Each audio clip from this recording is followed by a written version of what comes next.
كده الجو بطل، بس شفتوا صح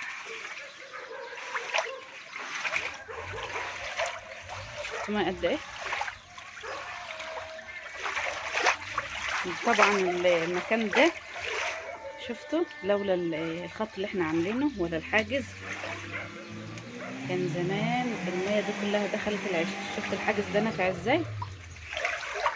المكان ده طبعا اللي بيصب بقى ما عملوش بميلان زي باقي السطح، فلازم بقى احنا نعمل كده زي ما انتم شايفين كده، هنقوم ماشيينها على السطوح. طبعا تعب جامد يعني، بس يلا الحمد لله. وكده كده السطح انا مبسوطه ان هو اتغسل عشان يعقموا برضو من الفيروس والقرف اللي كان فيه والشوطه. كده بقى هيبقى السطح ايه فله.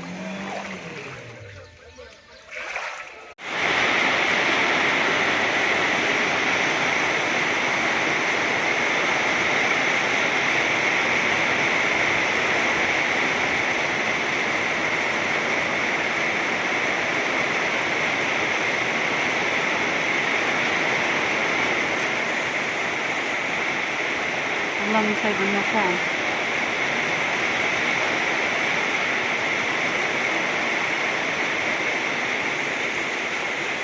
السلام عليكم ورحمة الله وبركاته. اخوانا واخواتي عاملين ايه؟ يا رب تكونوا بخير ونكون على تواصل بالخير دايما. موضوع حلقتنا النهارده عن المطره. طبعا انا مبسوطه جدا جدا بالمطره، واللي بسطنا اكتر ان انا لما لقيت الجو مغمي كده الصبح ومنزل ضبابه سودا في السحابه، قمت جاريه جري زي ما انتم شايفين كده منضفه السطوح اهو. مطره جامده بس مش عارفه هي مش واضحه في الفيديو ليه اهي. طبعا بقى الميه دي هتنزل على المزلقان بقى بتاع البلاعه، اما لو كان هنا بقى بتاع فضلات طيور وكلام من ده كان زمان تعبت في السطح ده جامد. ومأمنه بقى على طيور زي ما انتم شايفين كده مغطياها اهي.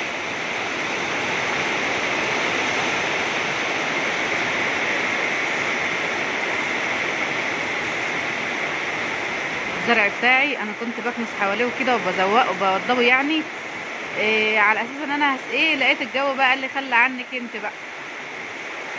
هو طبعا الوقت الورق بتاع الشجر اتغسل وطبعا شرب وكده شتويه بسم الله ما شاء الله عليها يعني.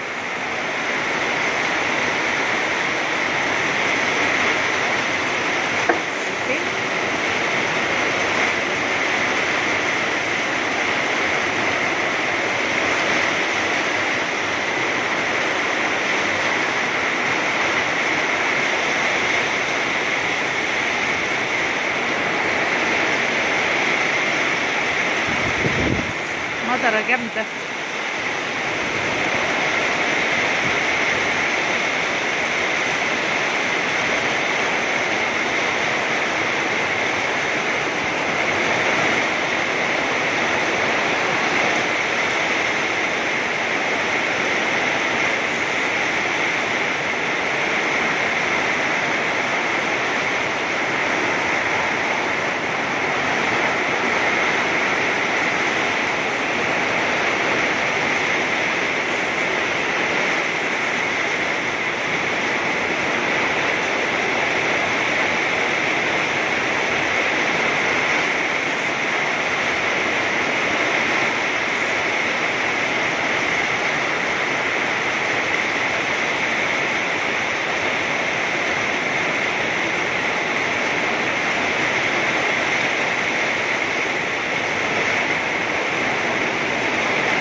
اسماء طلع اسماء طلع تشوف المطره.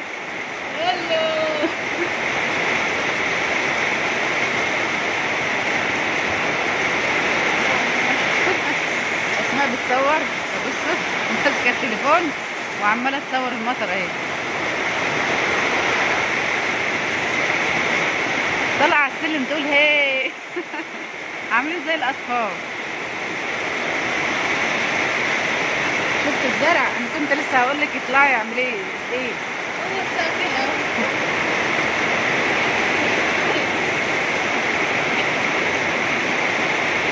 شفت الحمام يعني انا عاوزه اعدي عند الطيور بس خايفه. الحمام كله هنا اهو، طبعا النور قاطع والكمشان جوه يعني شفته. انا مش عارفه انا صوتي واضح ولا لا.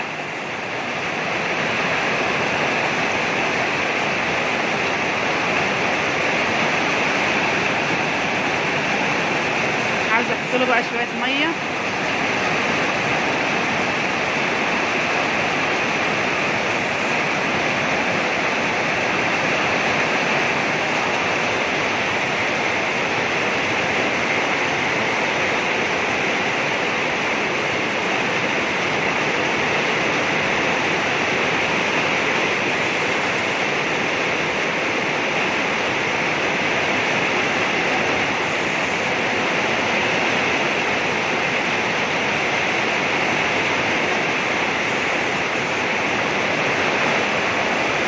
شفت الحمام اللي كان طاير في الجو جه يعني وكمش فين.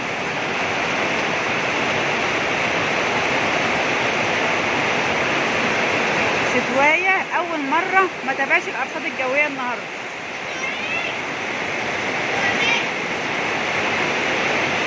يعني كل يوم اتابع الارصاد الجويه ما عدا النهارده. وكان النهارده الصبح كده قرب الساعه 8:30 كانت الشمس طالعه زي الفل.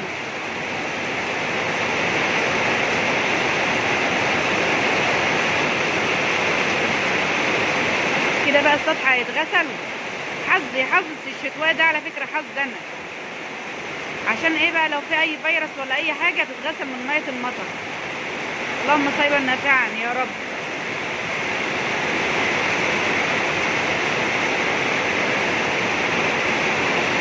بيقولوا لو الجو بيمطر ودعيته دعوه ابواب السماء تبقى مفتوحه، يعني ربنا بيستجاب. فانت حاول انت تدعوا اي امنيه في دماغكم.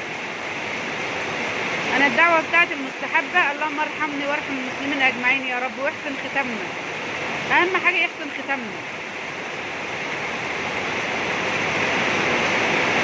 انا حاسه ان انا صوتي عالي قوي بس مش واصل لكم، مش عارفه بقى. اللهم احسن ختامنا وترحم اموات المسلمين اجمعين يا رب.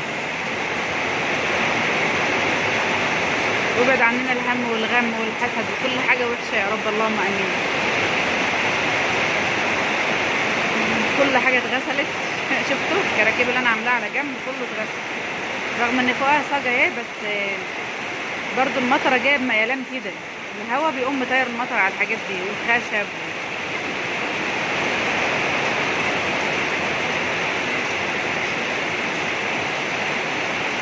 يا ترى مين فيكم بقى بيستمتع بمنظر المطره كده زيي؟ اكيد كلكم يعني، اكيد كل الناس بتحب المطر. بس في بعض الناس ما بتحبهاش، مش للمطره نفسها، بتبقى مثلا ايه بيوتها بقى ربنا يوسع عليهم يا رب، بقى بيوتها معروشه بقى وكلام من ده، فبيبقوا خايفين من المطره شويه عشان برضو ايه ما تنقعش عليه. احنا في يوم من الايام كان بيتنا كده معروش بالعروق وكده وعليه قش وحاجات من دي. كانت ساعه ما الجو يمطر بقيت ازعل قوي، وماما لقاها زعلانه وخايفه بقى للجو. انت عارفين بقى العروق بتاع زمان وبيوت زمان بقى كان شكلها ايه بقى. كان ساعه ما الجو يمطر تقوم الميه نازله علينا واحنا نايمين.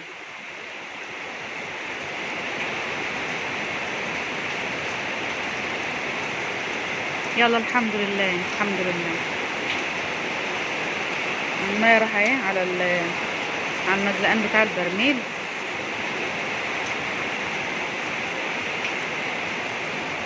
انا صعبان عليا بس الحمام اللي بره ده مش عارفه، بس مش عارف يدخل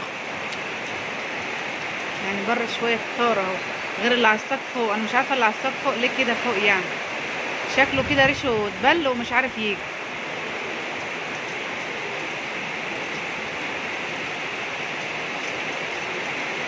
عاوزين بقى نشوف الميه اللي عند البرميل شكلها ايه.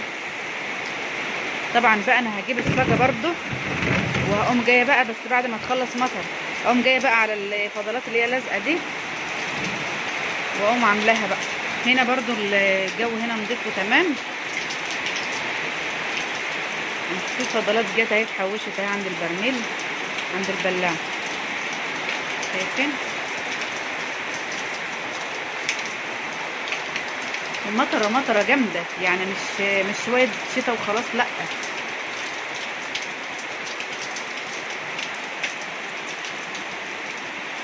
شايفين الميه نازله كاننا فاتحين حنفيه، دي نازله بقى على الماسوره. انا كنت الاول بقى ايه ساعه ما التقى الجو بيمطر كده برضو، اقوم جايبه بانيو بقى من اللي هو البلاستيك ده، واقوم حاطاه بقى تحت المطره، وساعه ما يجيب ميه انا مش عارفه ده تخاريف ولا ايه بقى، بس كنت بسمع يعني واقوم شربها دعوه حلوه كده وشاربه الميه.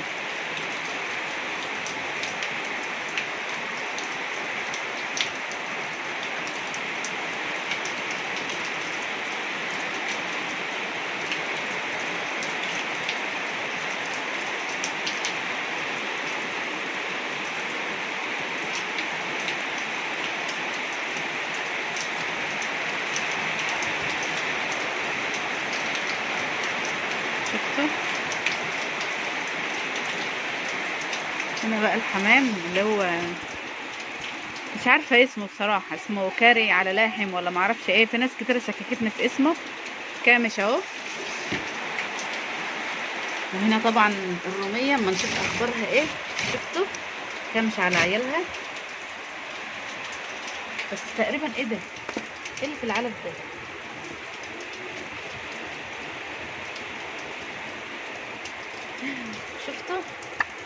شفتوا يا جماعه، انتوا عارفين الفرخ ده ان هي اللي موتته على فكره.